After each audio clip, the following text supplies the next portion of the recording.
विभिन्न एकादशियों के बारे में जानकारी लेते समय जब युधिष्ठिर ने मार्गशीर्ष एकादशी के बारे में पूछा तो भगवान श्री कृष्ण ने कहा, मार्गशीर्ष शुक्ल एकादशी अनेक पापों को नष्ट करने वाली है और इसका नाम मोक्षदा एकादशी है।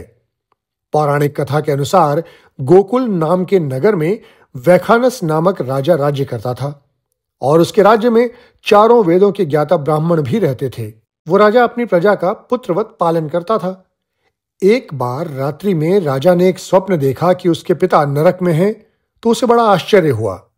वो सुबह उठकर विद्वान ब्राह्मणों के पास गया और अपना स्वप्न सुनाया। राजा ने विद्वान ब्राह्मणों को बताया कि सपने में उसके पिता ने नरक से मुक्ति पाने की बात कही है। आप मुझे इसका उपाय बताएं कि ये कैसे हो सकता है। इस पर ब्राह्मणों ने कहा कि हे राजन, यहाँ पास ही भूत भविष्य और वर्तमान के ज्ञाता पर्वत ऋषि का आश्रम है। आपकी समस्या का हल उनके पास जरूर मिलेगा। ये सुनकर राजा पर्वत ऋषि के आश्रम पहुंचे। राजा ने मुनि को साष्टांग दंडवत किया। मुनि ने राजा का हालचाल पूछा तो राजा ने सब हाल कह सुनाया। ऐसा सुनकर पर्वत ऋषि ने आंखें बंद की और सारा हाल जान लिया। फिर बोले, हे राजन, मैंने योग के बल से तुम्हारे पिता के कुकर्मों को जान लिया है। उन्होंने पूर्व जन्म में एक पत्नी को रति दी, किंतु सौत के कहने पर दूसरी पत्नी को ऋतुदान मांगने पर भी नहीं दिया। उसी पाप कर्म के कारण तुम्हारे पिता को नरक जाना पड़ा है। तो राजा ने इसका उपाय पूछा। इस पर पर्वत ऋषि बोले, हे राजन, आप मार्गशीर्ष एकादशी का उपवास करें और उस उपवास के पुण्य को अपने पिता को संकल्पित कर दें।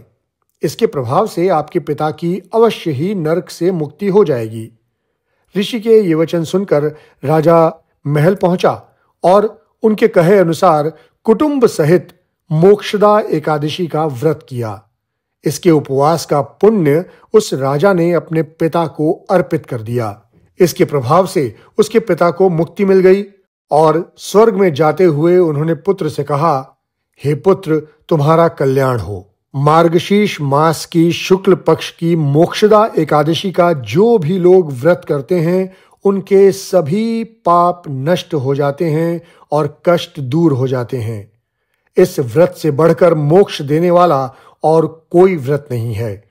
इस कथा को पढ़ने या सुनने से और सभी कामनाएं पूर्ण होती हैं। जय श्री कृष्ण।